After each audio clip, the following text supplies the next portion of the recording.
सखी सावली काव्यांजली।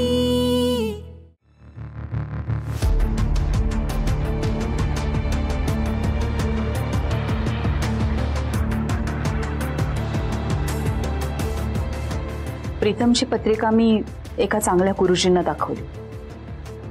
म्हणजे ग्रहशांती वगैरे करायची आहेच आहे, पण सगळ्यात महत्त्वाचा उपाय म्हणजे तू त्याच्यापासून लांब राहायचंस।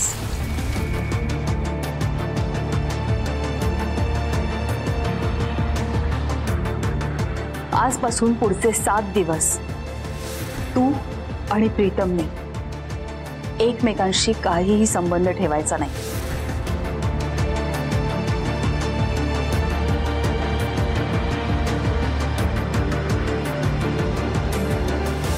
इतकंच काय, तुम्ही दोघांनी एकमेकांच्या समोरही यायचं नाहीये।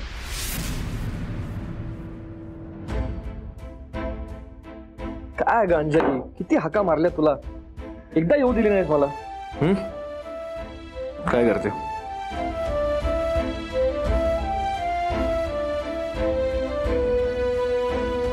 एक मिनिट काय ग, बॅग वगैरे पॅक केलीस तू? काय कुठे व्हेकेशनला चाललेस का माझ्याशिवाय? काय मी येतो, मला सांग। प्रीतम,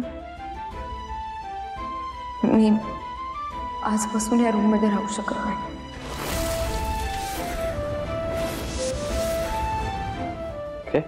मावशींनी माझी व्यवस्था खालच्या रूम मध्ये केली। खालच्या रूम मध्ये म्हणजे काय? काय कळलं ना मला।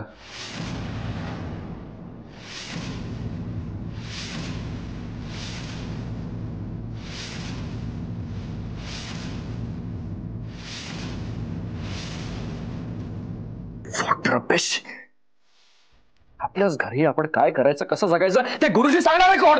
प्रीतम, प्लीज ऐक ना माझं। काय ऐकू? मूर्ख म्हणायचं का? प्रीतम ऐक, शांत। मला माहिती आहे तुला नाही पटणार, पण मावशी जे काय करतायत ते तुझ्या भल्यासाठीच करतायत ना। Are you listening to yourself? Please मला हरवू नकोस।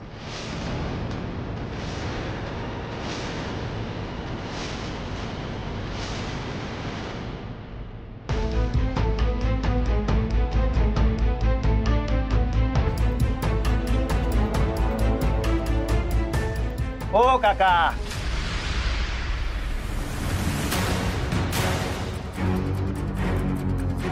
काय काका, आतापर्यंत आमच्याकडून एवढे पैसे घेतले, आता चहा तरी पाजा। हे बघा, सभ्य माणसाची तुम्ही अशी अडवणूक करू शकत नाही।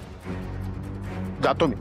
हो काका, तुमच्यासारखी सभ्य माणसंच ना बँकेचं कर्ज काढून पैसे बुडवतात, आणि खेळायची वेळ आली ना इकडे तिकडे कुठेतरी असं डोकं खुपसतात। हे बघा, कर्ज माझ्या मुलाने घेतलंय, मी बोलतो त्याच्याशी, वाट सोडा माझी। आमच्या पैशाची गॅरंटी मिळाल्याशिवाय वाट सोडणार नाही। या मित्राबरोबर काय छंद वगैरे लागला की काय? पैसे उडवले त्यांच्याबरोबर कुठे? हे बघा, अत्यंत प्रामाणिकपणे नोकरी केली आहे मी, कोणाला कधीच फसवलं नाहीये, कोणाचं वाईट केलं नाही। तुम्ही असं सगळ्यांसमोर अपमान करताय माझा। हे बघा, यापुढे एकही शब्द बोललात ना तर मी काय करताय? ते म्हाताऱ्या, तुझा सभ्यपणा काढून इथं बाजारात लटकवेन, समजलं ना?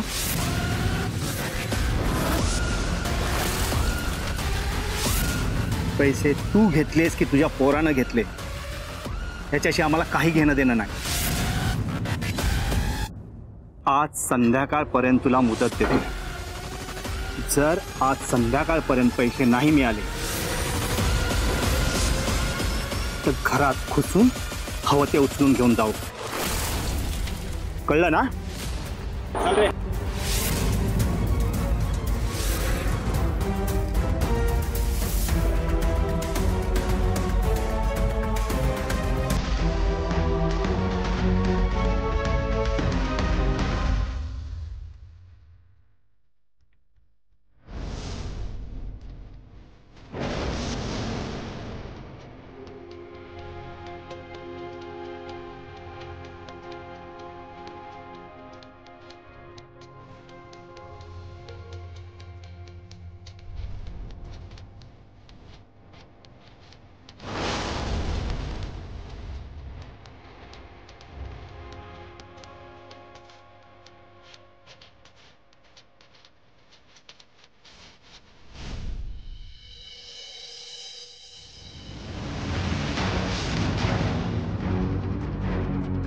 जा जा हा नीट आवरून जा.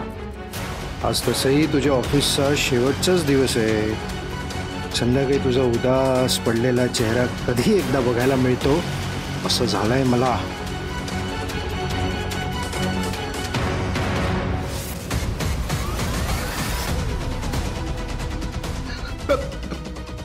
मीनाक्षी, काव्या,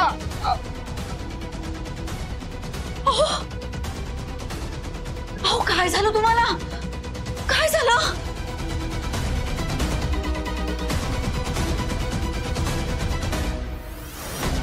काय झालं सांगा. थांबा, पाणी आणते. पाणी प्या आधी. शांत व्हा. हळू, सावकाश सावकाश सावकाश. बाबा, बाबा काय होत आहे? बाबा, बाबा सावकाश. बाबा शांत हो तुम्ही. बाबा, बाबा काय झालं बाबांना? अगं यांना अटॅक येऊन गेला. मला काळजी वाटते. तुम्ही थांबा, मी डॉक्टरांना कळवते. बाबा शांत व्हा, शांत व्हा तुम्ही, नंतर बोला.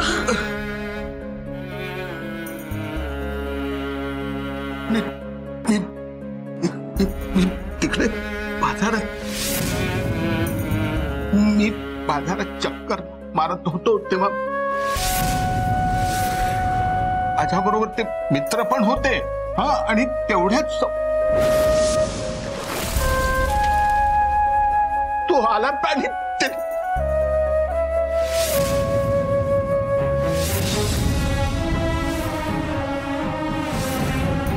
आज संध्याकाळपर्यंत तुला मुदत देतो. जर आज संध्याकाळपर्यंत पैसे नाही मिळाले तर घरात घुसून हवं ते उचलून घेऊन जाऊ.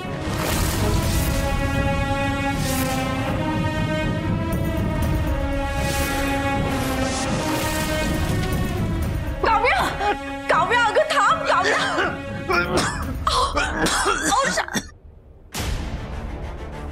तुम्ही शांत व्हा.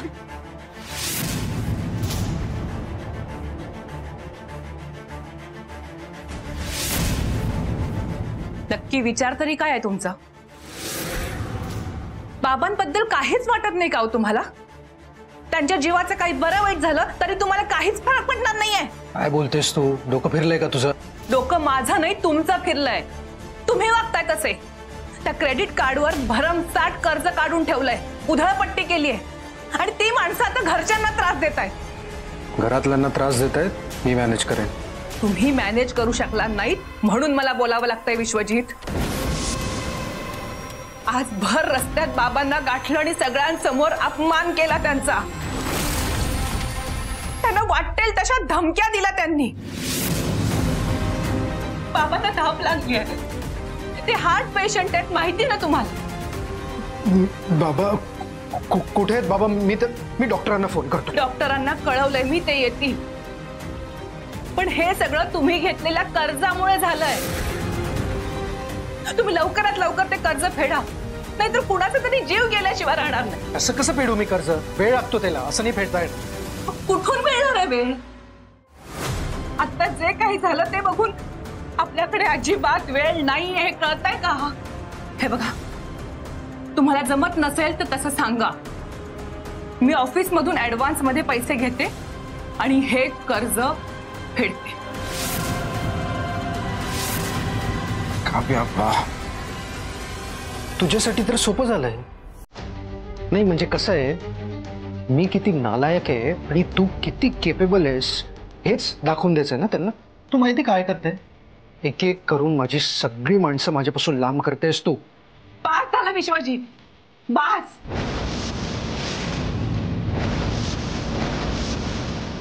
मी इतक्या खालच्या पातळीला जाऊ शकते असा विचार तरी कसा करता तुम्ही? हे बघा, मी तुम्हाला शेवटचं सांगते. आतापर्यंत तुम्ही जे काही धंदे केले ना त्याचे चटके मी सहन केले, पण तुमच्यामुळे जर आई बाबांना काही त्रास झाला ना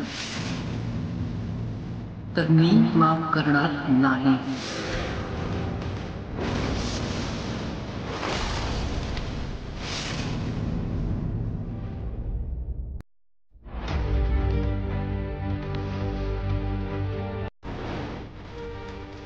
काव्या, हे तुझं घरच्यांबद्दल प्रेम नाही आहे.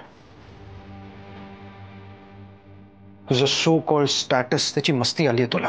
ओव्हर कॉन्फिडन्स झाली आहेस तू. तुझा हा ओव्हर कॉन्फिडन्स मी कसा खाली आणतो ना, ते बघशील तू आता.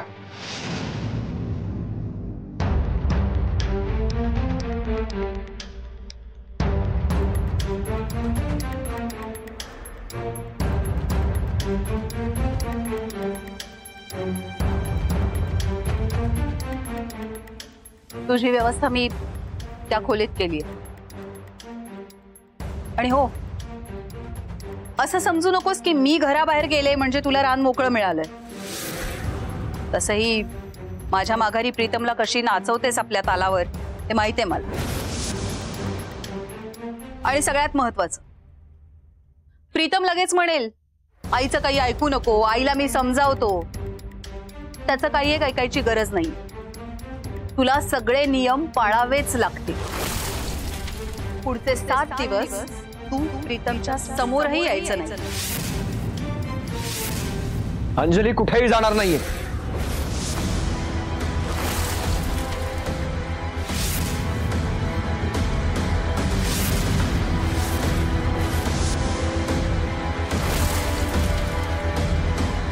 ती आमच्याच रूम मध्ये राहील. मधुरा, काय चाललंय? अंजलीला कुठे पाठवतेस तू? आलात तुम्ही, आलात तिची बाजू घ्यायला.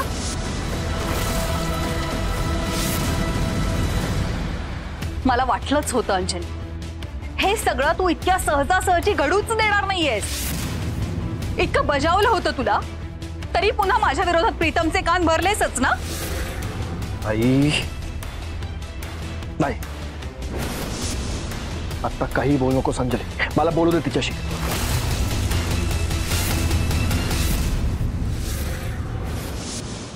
मला काही न सांगता तिला त्या खोलीत जायला सांगतेस?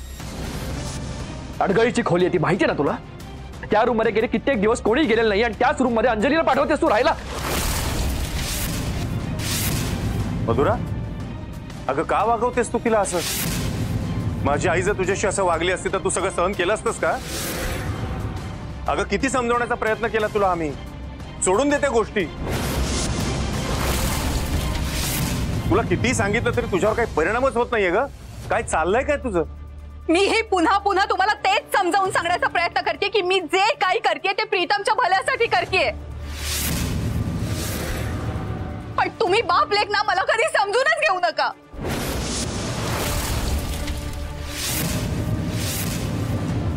हो, मला काही हौस नाहीये या दोघांना एकमेकांपासून वेगळं ठेवण्याची. अरे वा, अंजलीचा काटा निघाला वाटतं. मस्त मज्जा येणार आता. पण त्या गुरुजींनी सांगितलं की प्रीतमच्या जीवाला धोका होऊ शकतो.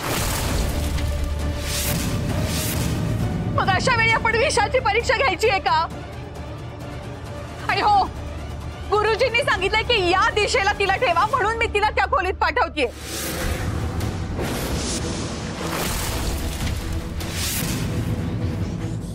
चला चला, आईचा उपाय 100% लागू पडेल. तिला कळवायला हवं. एकदम खुश होईल ती. तू अजूनही इथेच का थांबलीयस? जा म्हणलं ना.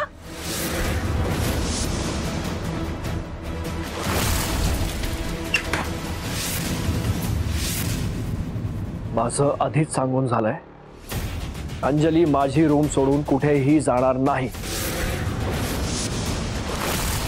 बरोबर बोलतोय प्रीतम. अंजली, तुला कुठेही जायची गरज नाहीये. हा सगळा वेडेपण आहे अगं. काढा, सगळ्यांनी मिळून मला वेड्यात काढा. पण मी एक सांगते, प्रीतमच्या बाबतीत मी कुठलाही अनर्थ घडू देणार नाहीये. आणि या बाबतीत मी कुणाचंही काहीही ऐकणार नाहीये.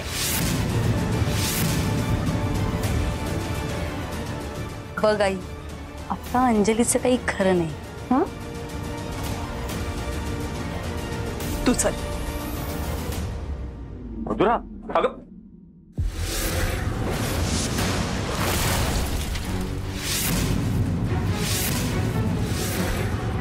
मी काय सांगितलं तू ऐकलं नाहीस का आई?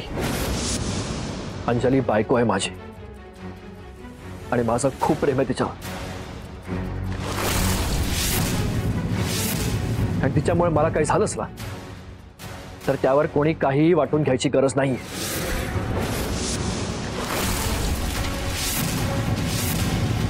आणि मुळात तिच्यामुळे मला काय होईल हा विचारच चुकीचा आहे. लवकरात लवकर हा विचार डोक्यातनं बाहेर काढून टाकायची गरज आहे. अंजली माझ्यासोबत आमच्या रूम मध्येच राहील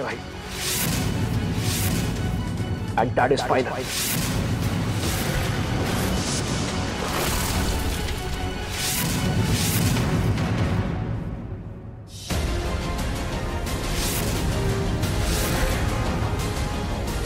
Sir.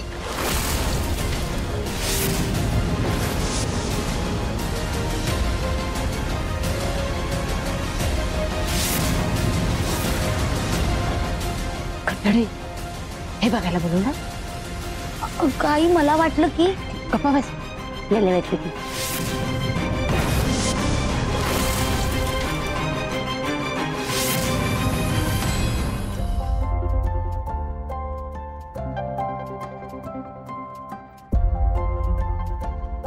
काव्या काय ग कुठे होतीस?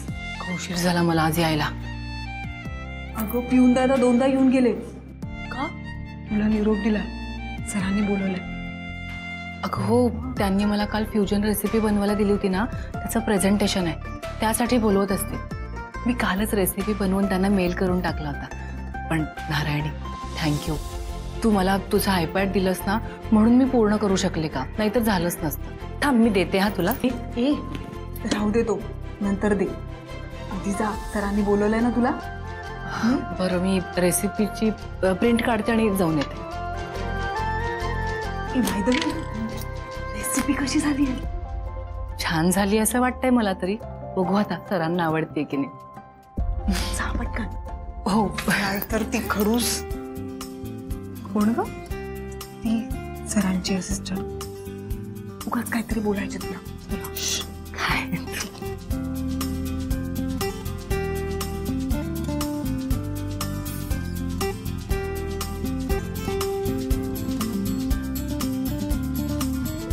All the best. May I come in sir? Yes Kavya, come in.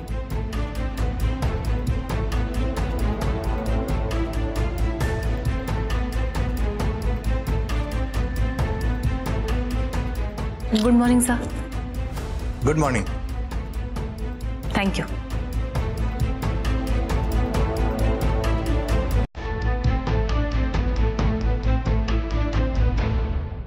It's okay Mrs Kavya, तुम्ही रेसिपी वेळेत तयार केलीत हे महत्वाचं. आपल्या किचनमधून तीच रेसिपी तयार होऊन इथे हजर आहे. मग करूया का taste? Please sir.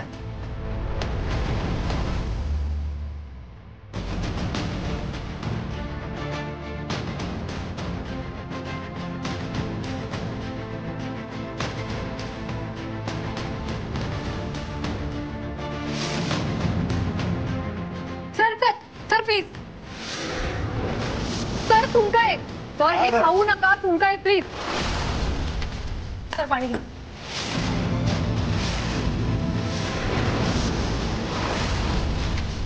What happen? Kavya काय केलं सर? हे बघा, मशरूम सोबत विनेगर आणि अल्कोहोल, बोथ कॉम्बिनेशन सर.